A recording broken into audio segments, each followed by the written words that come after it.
All right, so proving trig identities. Today, we're going to continue our work with trig expressions to prove trigonometric identities.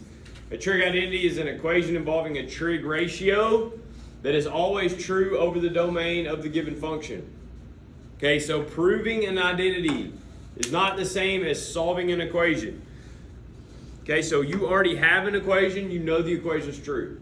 To prove an identity, you need to use logical steps to rewrite one side of the equation until it's the same as the other side. Okay, some important things to remember when proving trig identities. Okay, no basic identities. So basic like sine, cosine, tangent, sine over cosine, cotangents, cosine over sine, that stuff. And then your basic like sine squared plus cosine squared equals 1. Okay, be able to write the expression in terms of sine and cosine. No Pythagorean identities. Just said that. Right, work on most complex side of the equation to rewrite it so that it becomes the simplest side. Okay, so take the most complex and do that one. If there is a quantity that is squared, you're probably going to use one of the Pythagorean identities. Do not assume that the identity is true. That is, do not work on both sides of the equation and try to meet in the middle. Start on one side, make it look like the other. Okay, so we got two that are helping to prove a trig identity. The following work has been written down for verifying that cosecant minus sine equals cosine cotangent. Okay, help them understand his work by copying his work and writing the justification for each step. Okay, so we're going to write this down. We're going to justify each step. So we started off with the identity. Cosecant, I use x, minus sine equals cosine times cotangent. All right, so first step, first thing they do, they are working the left side of this equation. Okay, so the first thing they do is change cosecant to 1 over sine.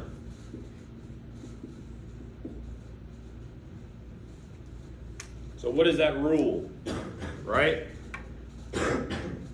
That's just the definition of cosecant. It's an inverse. It's the inverse of sine. Not inverse, excuse me, reciprocal of sine. Okay? Good so far? Now, when you start doing these on your own, you will not have to justify. So you're not going to have to put one. You're just going to do the steps, okay? Step 2. What did they do?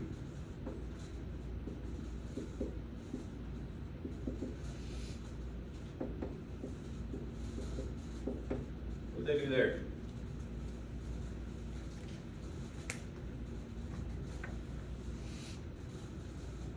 What did they do?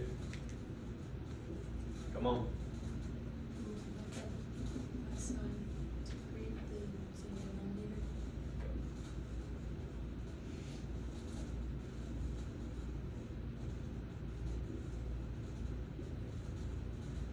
Get a common denominator, right? Okay. The next one. They did this.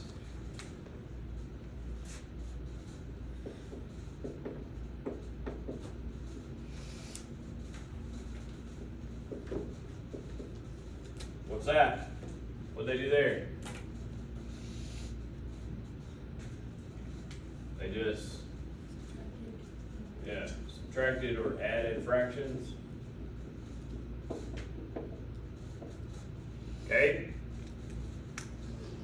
Next step. They did this.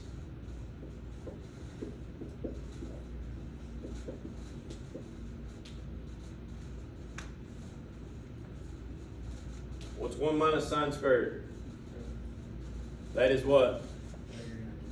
Yeah.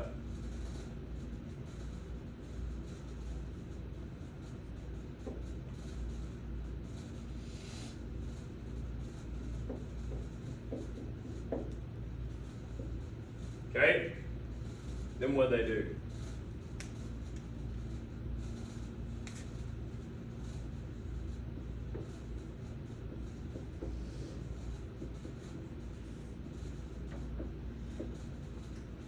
And what they do?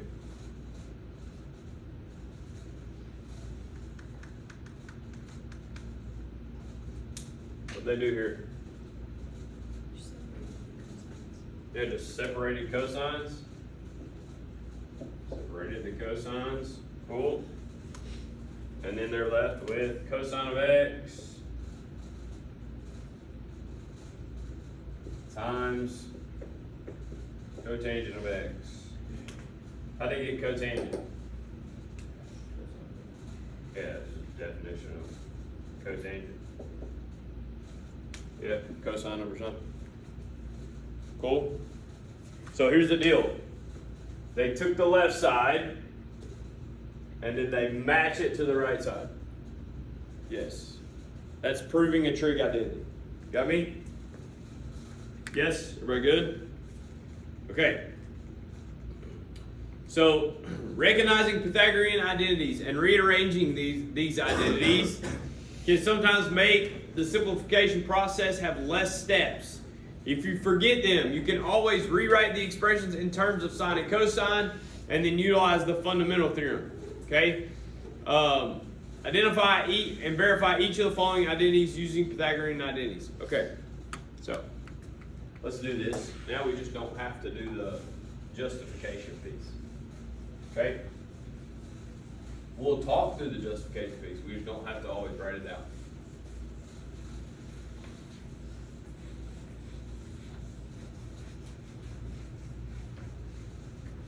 Alright, so what do we have here? Secant squared. Is that secant squared?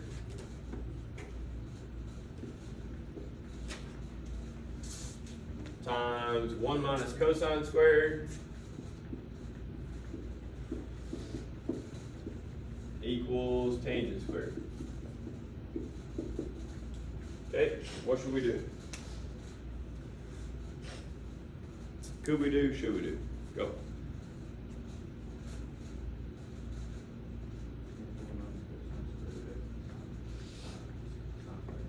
Good. So this is Pythagorean.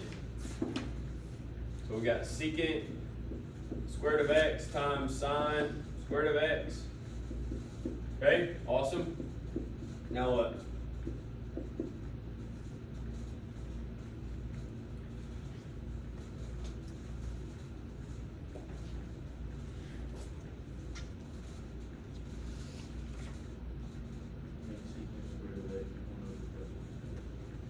Okay.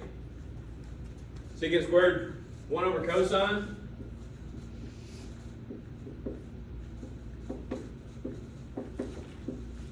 Okay.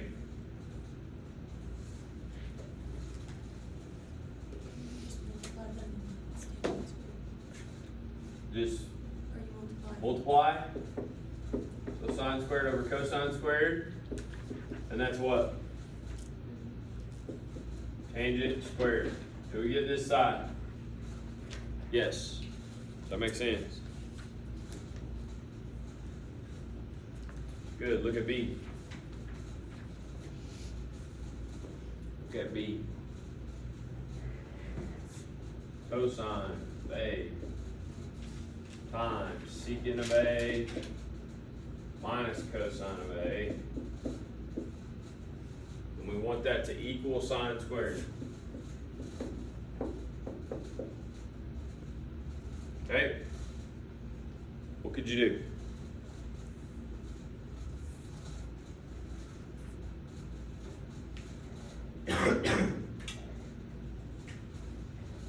Change secant Yep, change secant to what? to 1 over cosine.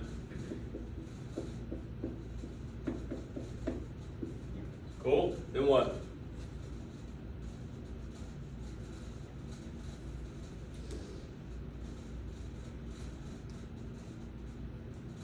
Then what?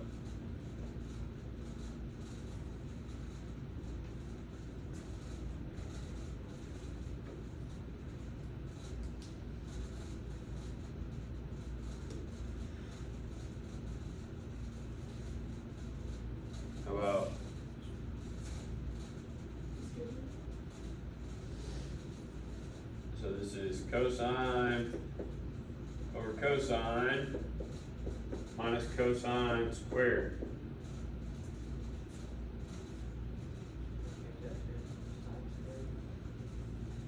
But first, what is this? So 1 minus cosine squared is sine squared. Is that what we were trying to get? Yep. Okay, C.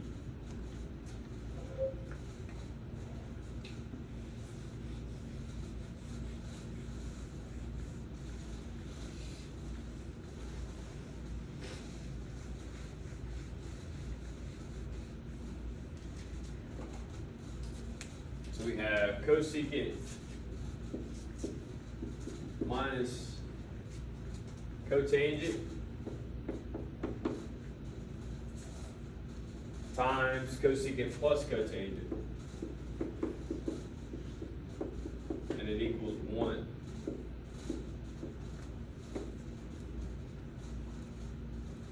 What could you do?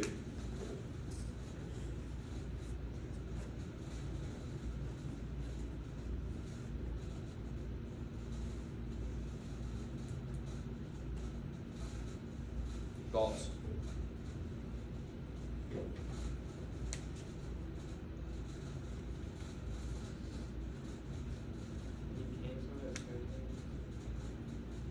Well, we can pull it out, and your middle term would cancel, but you'd still get cotangent squared. Might be a thought. You want to pull it? Yeah? Okay. So if we FOIL cosecant and cosecant and cosecant squared of x, you would then get plus cosecant cotangent minus cosecant cotangent minus cotangent squared of x. So the middle cancels, right? So we have cosecant squared of x minus cotangent squared of x.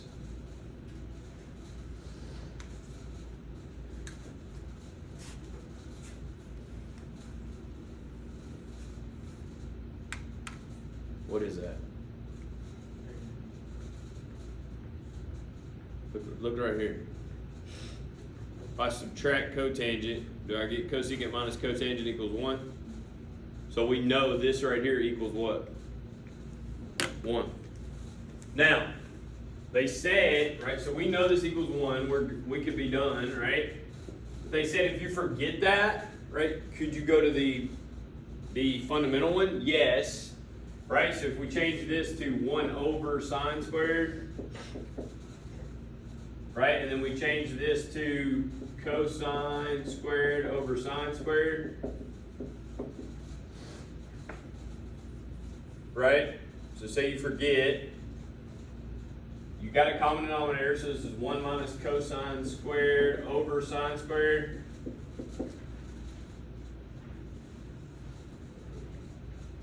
What's 1 minus cosine squared? So you end up with sine squared over sine squared? Yes? So, I'll just be honest with you, like a lot of times I don't remember the other identities. I remember fundamental, and I usually end up going back to that one. Okay? Good?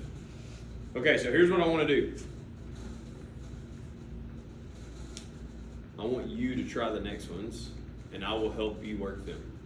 So here's your basic identities in your math notes, right?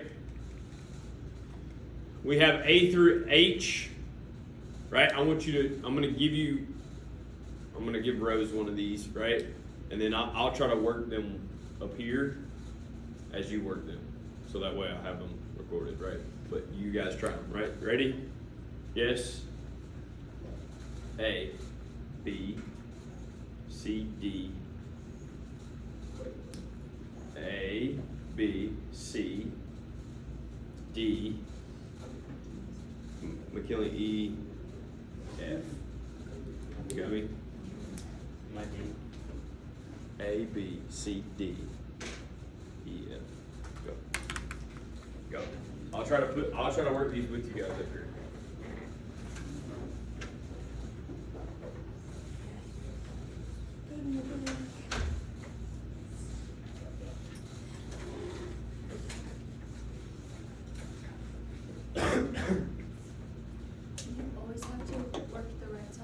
No. So like, trying to think of one that might be more complicated. So maybe F or G. I might work from the left. Yeah. No. You pick the side. A.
What is RG on the bottom of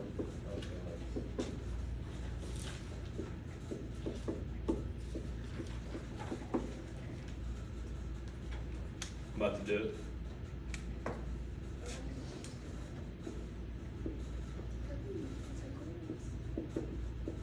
Sine of x plus sine cotangent squared equals cosecant.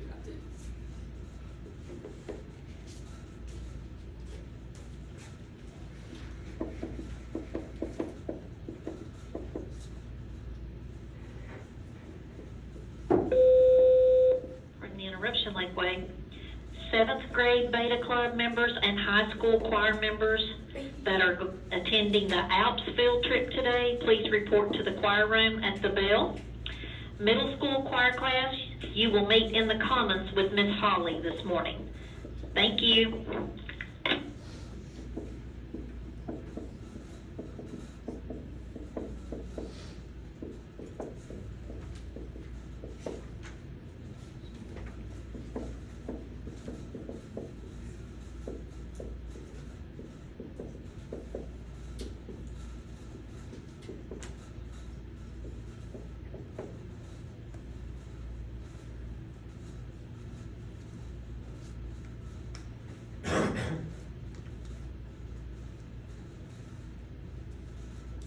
Did you click on D?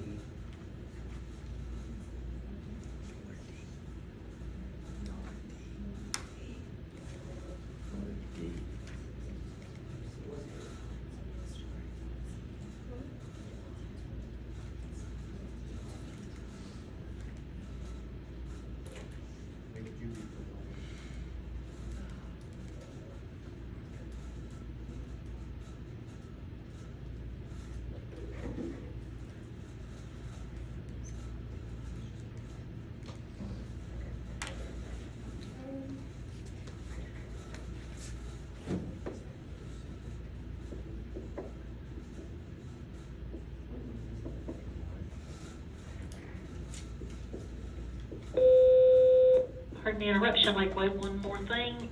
Chapel band needs to head to the LPAC at 8:40, please, which is now. Chapel band to the LPAC. Thank you.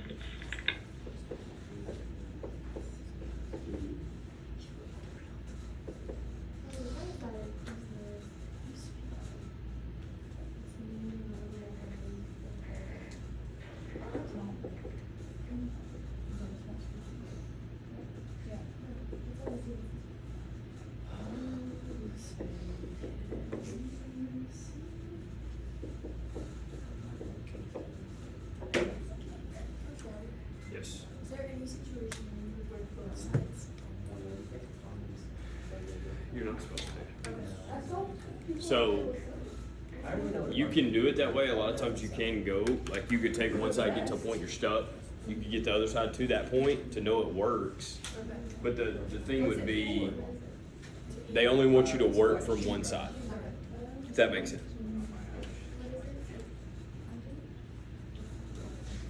But it may help you sometimes to see it. Like, oh, I got to this sticking point. If I can get that side to that sticking point, well then my next step is the. Okay, yeah. Does that make sense? You know you're just not going to do your hair.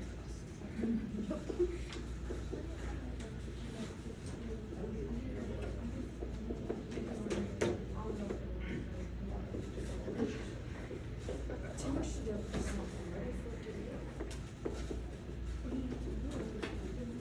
I have to finish this book. I need to read all of it. I've read it. I've read 2 chapters of it. I just want to get it over. But it's like chapters, like the whole book is 168 pages.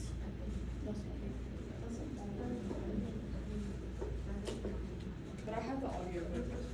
I just don't like reading at all, so I choose not to. See the case update tomorrow. See the case update tomorrow.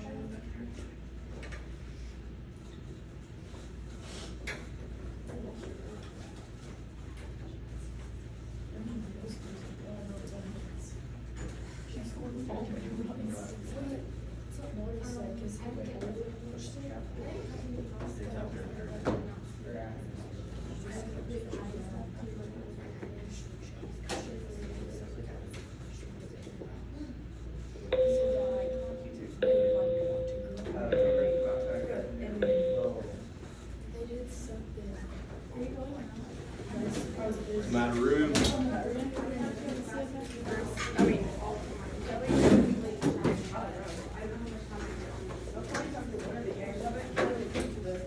Is chapel 45 minutes or an hour? It's 55 minutes.